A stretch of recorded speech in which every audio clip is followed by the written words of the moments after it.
with Chief Meteorologist Kevin Gregory with where the storms are right now. Kevin. And let me show you from Lafayette to Fort Wayne is the bigger picture here. Lafayette to Peru to Fort Wayne. I'll mention Kyle was just relaying to me. We'll go to him in the tracking center again. Storm spotter estimates of an 80-mile-per-hour wind gust in Miami County. And as this barrels to the south and east, everything in its path will be warned, I'm quite sure. Let me show you the warnings that are in effect right now. Here's the tornado warning. In our viewing area, it's extreme northeastern portions then of Grant County. Van Buren would be the town in the path of a storm coming out of Wabash County and clipping northeastern portions then of Grant. But you can see from Portland over to Hartford City, back to Marion in Grant County and Kokomo thunderstorm warnings, and then from Monticello to Logansport and Peru as well.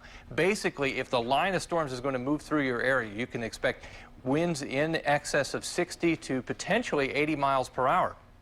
Here's the line of storms now. From Peru, we'll go in a little closer, and you can see, although you have the tornado warning and thunderstorm warning in Grant County, storms aren't even there yet. That's how quickly they're moving to the south and east at about 50 to 60 miles per hour. Peru over to Wabash, again, an isolated tornado could be spawned from this thunderstorm. All of Miami County with torrential rainfall, gusty winds. This goes back to Lafayette, Battleground, Brookston, Delphi, over to Monticello as the storms continue to roll to the south and east. Kyle will storm track this for us. We'll grab the line here about Wabash, come all the way back through Peru, northwest of Kokomo, down to Lafayette. As this moves east, southeast at about 45 to 50 miles per hour. Each individual storm has a little different speed, but that gives you an estimate then of how quickly this is going to make its march across central Indiana. Kokomo, Greentown in the eastern portion of Howard County, and then Marion and Grant County over to, as you can see, Bern. The storms will move to the south and east. Tipton prepare, as well as Anderson and Muncie. This is part of the story. Kyle's got the rest of the story. You're seeing that lightning show to the north, and this is the beginning of a 3-hour period that'll be quite active. Kyle?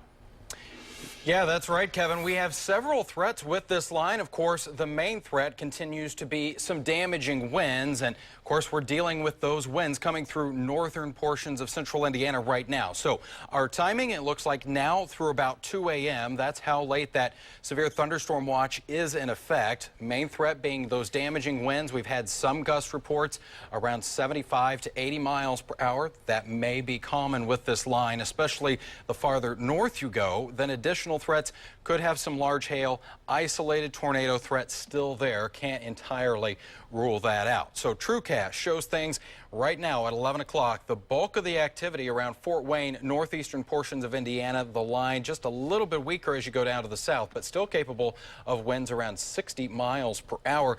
But Kevin mentioned the quick pace of this line of storms, moving to the east at about 45 to 50 miles per hour. So it is pretty much out of the state by 2 o'clock in the morning, and then things should be clearing out pretty quick. We still have the moderate risk across the severe thunderstorm watch area. There's a slight risk south of Indianapolis, so not entirely out of the woods. We could still have a few storms develop south of the city, but it looks like the main threat tonight going to be to our north, guys. Kyle, thank you.